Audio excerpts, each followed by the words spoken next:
बाबासाहेब आंबेडकर, भारताच्या राज्यघटनेचे एक महान शिल्पकार.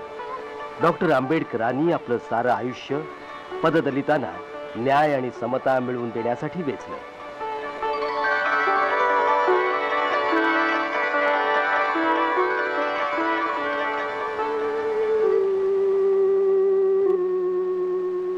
भीमराव आंबेडकरांचा जन्म 14 एप्रिल 1891 मध्ये एका साधारण कुटुंबात झाला. त्यांचे वडील सैन्यात सुभेदार होते. बाबासाहेब हे त्यांचं 14वं अपत्य. बालपणापासूनच त्यांना जातीभेदाचे चटके सहन करावे लागले.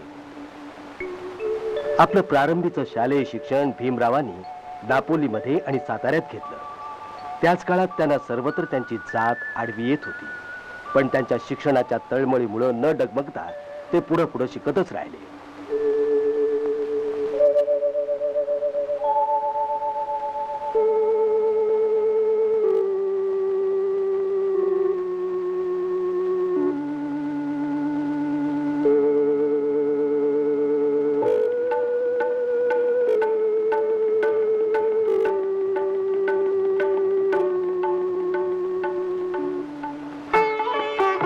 त्यानंतर आपल्या कुटुंबियासह ते मुंबईला आले. निरनिराळ्या संकटांशी सामना देत आंबेडकरांनी शिष्यवृत्त्या मिळवून शाळेतून कॉलेजापर्यंत मजल मारली. आपल्या अभ्यासातील आणि वर्तणुकीतील चोखपणाने आंबेडकरांनी त्यावेळच्या एल्फिन्स्टन कॉलेजच्या प्रिन्सिपॉलाकडून शाबासकी मिळवली आणि नंतर तिथूनच ते 1912 मध्ये पदवी परीक्षा उत्तीर्ण झाले. बडोद्याच्या सयाजीराव गायकवाडांनी त्यांना शिष्यवृत्ती वाढवून दिली.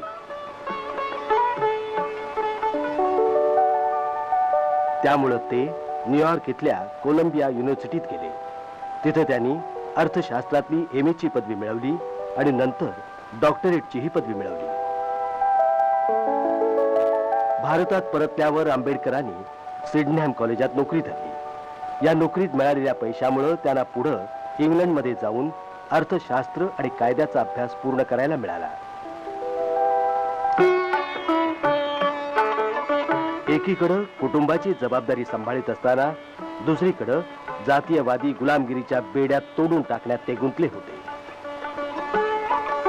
वेगवेगळी संकट पार करीत आंबेडकर अखेरीला बॅरिस्टर झाले. 1924 मध्ये मुंबईच्या हायकोर्टात त्यांनी कामाला सुरुवातही केली. मुंबई विधानसभेचे एक सदस्य म्हणून सार्वजनिक क्षेत्रात त्यांची कामगिरी सुरू झाली होती. आंबेडकरांच्या जीवनाची संगती पददलित वर्गाशी जोडली जाते. ते केवळ हा पददलित वर्ग उपासपोटी होता म्हणून नव्हे, तर तो एक अपमानितच जीवन जगत होता म्हणून.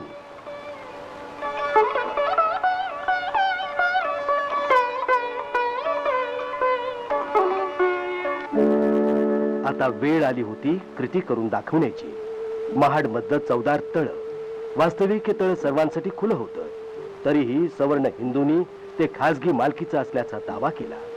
हरिजनांना या तळ्यावर पाणी भरण्याची मनाई करण्यात आली. 1927 मध्ये आंबेडकर आणि त्यांच्या अनुयायांनी या अन्यायाविरुद्ध सत्याग्रहाचा मार्ग अवलंबला. प्रसंगी प्रकरण कोर्टातही गेलं. आपण सर्वजण तळ्यावर जाऊन आपली ताण लागू आणि म्हणून निरीक्षण थिएटर मधून उभ्या पेठेने तामताळीनं सहाबरी घाटावरून शेवटी कोर्टानं हरिजनांची मागणी मंजूर केली. आंबेडकरांचा विजय झाला. अस्पृश्यतेविरुद्ध त्यांनी बंडाचं निशाण उभारलं. त्यासाठी प्रचाराचं योग्य साधन म्हणून वर्तमानपत्र काढणं हाच एकमेव मार्ग आंबेडकरांपाशी होता. बहिष्कृत भारत या मराठी पाक्षिकातील संपादकीयात त्यांनी हिंदू धर्मावर कोरडे उठले. आपल्या सुरुवातीच्या काळात आंबेडकरांनी जी पदं भूषवली होती त्यात मुंबईच्या सरकारी लॉ कॉलेजात प्रिन्सिपॉल होण्याचं भाग्य त्यांना लाभलं. त्यांच्या बुद्धिमत्तेचा एवढा हा मोठा गौरव.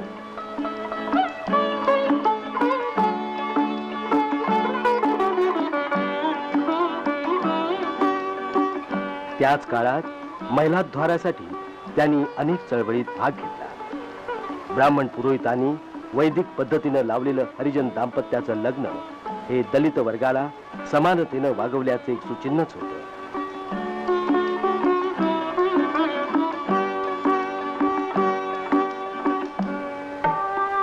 आता डॉक्टर आंबेडकर दलितांचे पुढारी बनले, ते दलितांचे बाबा झाले, त्यांचा एक आधार बनले. मुंबई मधलं आंबेडकरांचं घर राजगृह त्यांच्या अनेक चळवळींचं प्रमुख केंद्र बनलं. डॉक्टर आंबेडकरांना ग्रंथांचा भारी शौक. फुरसतीच्या क्षणी ते लेखन वाचनात दंग राहत. त्यांनी जवळजवळ 11 ग्रंथांचं लेखन केलं.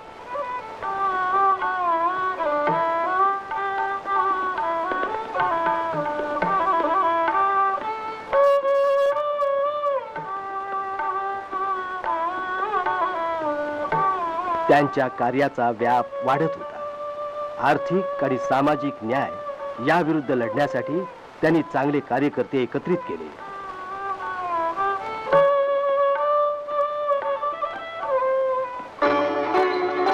देवाच्या दारी सर्व जाती एक आहेत हे सिद्ध करण्यासाठी बाबासाहेबांनी मंदिर प्रवेश आंदोलन केलं. 1930 मध्ये डॉक्टर आंबेडकरांनी हरिजन आणि इतर मित्रांसमवेत नाशिकच्या काळाराम मंदिराच्या प्रवेशासाठी एक मोर्चा काढला.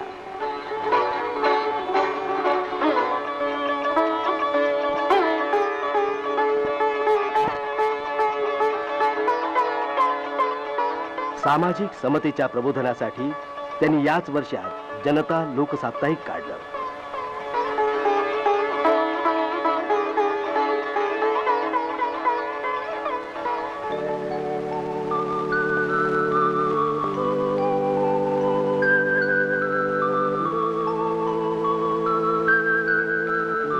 डॉक्टर आंबेडकर लंडन मधल्या 3ही गोलमेज परिषदेला प्रतिनिधी म्हणून गेले. तिथं त्यांनी हरिजनांसाठी वेगळ्या निर्वाचन क्षेत्राची मागणी केली. परिणामी 1932च्या ऑगस्टमध्ये भारताला कम्युनल अवॉर्ड देण्यात आलं.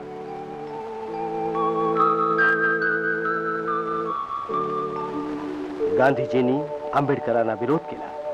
हरिजनांच्या वेगळ्या निर्वाचनाविरुद्ध गांधीजींनी आमरण उपोषण आरंभलं. अखेरीला पुणे करारान्वये हरिजनांना प्रत्येक निर्वाचन क्षेत्रात थोड्या आरक्षित जागा मिळाल्या.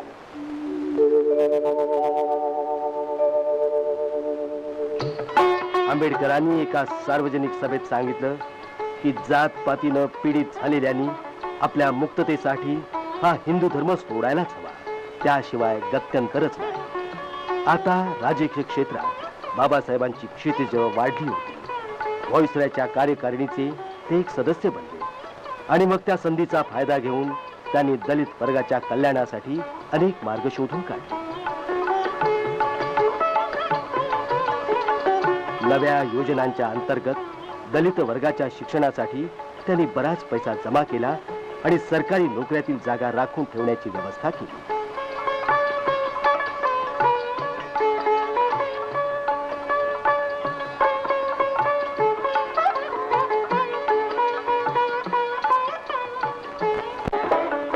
एकोणीसशे 45 बाबासाहेब आंबेडकरांनी पीपल्स एज्युकेशन सोसायटीची स्थापना करून तिच्या योगे अनुसूचित जातीतल्या विद्यार्थ्यांसाठी निरनिराळ्या शिक्षण संस्था उभारल्या.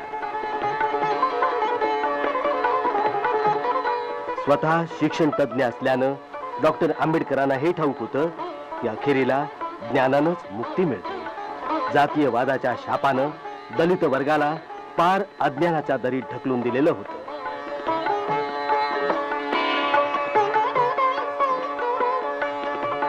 याच उद्देशानं पुढील पिढीला सहाय्य व्हावं म्हणून बाबासाहेबांनी आपलं ग्रंथालय सिद्धार्थ कॉलेजला देऊन टाकलं. स्वातंत्र्य लढ्याचा शेवटचा अंक चालू होता.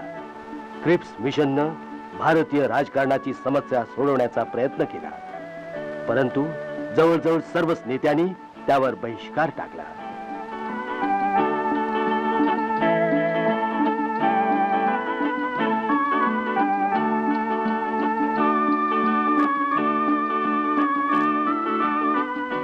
डॉक्टर आंबेडकरांनी देखील दलित वर्गातर्फे त्या योजनेला ठोकरून लावलं. महात्मा गांधींनी क्रिप्स प्रस्तावाला पोस्ट डेटेड चेक म्हणजे पुढील तारखेचा चेक असंच म्हटलं. 1946 मध्ये ब्रिटिश कॅबिनेट मिशन सत्ता बदल योजनेवर विचार विमर्श करण्यासाठी आलं.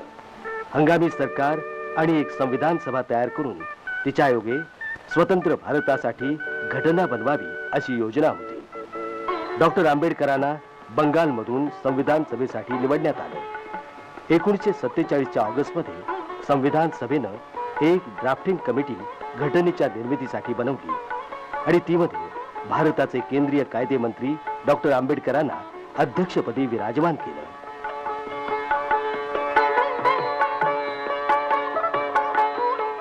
संविधान सभेत बोलताना डॉक्टर आंबेडकर म्हणाले, जोपर्यंत अंतिम उद्देशाच्या प्राप्तीचा प्रश्न आहे तोपर्यंत आपल्यातील कुणालाही कुणाचा संशय येता नये. तरी देखील मला वाटणारी एक शंका मी बोलूनच दाखवतो. आपण सर्व कुठल्याही प्रकारे सहकार्यपूर्वक आपल्यातील विविधतांना एकतेच्या मार्गावर घेऊन जाऊ. आमच्या लक्ष्याविषयी कसलीच शंका नाही, पण त्या मार्गाने पावलं टाकणंच कठीण आहे. म्हणून आम्हाला एका शक्तिशाली केंद्रीय सरकारची आवश्यकता आहे. That we have today take a decision in common and march in a cooperative way on that road which is bound to lead us to unity. Our difficulty is not with regard to the ultimate. Our difficulty is with regard to the beginning. Mr. Chairman, therefore, I like a strong, united center.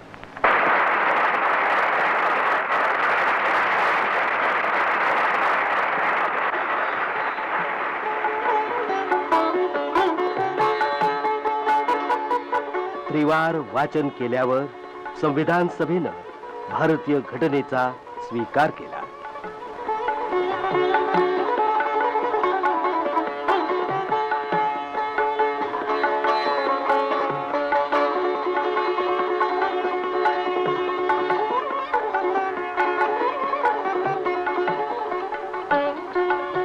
स्वातंत्र्यानंतर आपल्या देशानं सर्व जनतेसाठी आणि विशेष करून दलित वर्गासाठी सामाजिक आणि आर्थिक समानता अंमलात आणण्याचा प्रयत्न केला.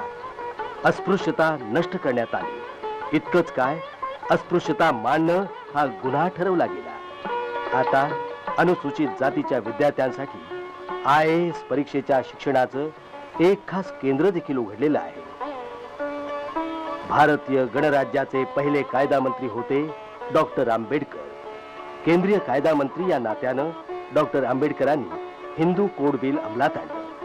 त्यामुळं देशभरच्या कायद्यात समानता येऊन समाज आणि धर्मपालनात सुधारणा होऊ शकेल असं त्यांना वाटलं होतं. आपल्या या उद्देशात साफल्य न मिळाल्यानं त्यांनी 27 सप्टेंबर 1951 मध्ये आपल्या मंत्रिपदाचा राजीनामा दिला.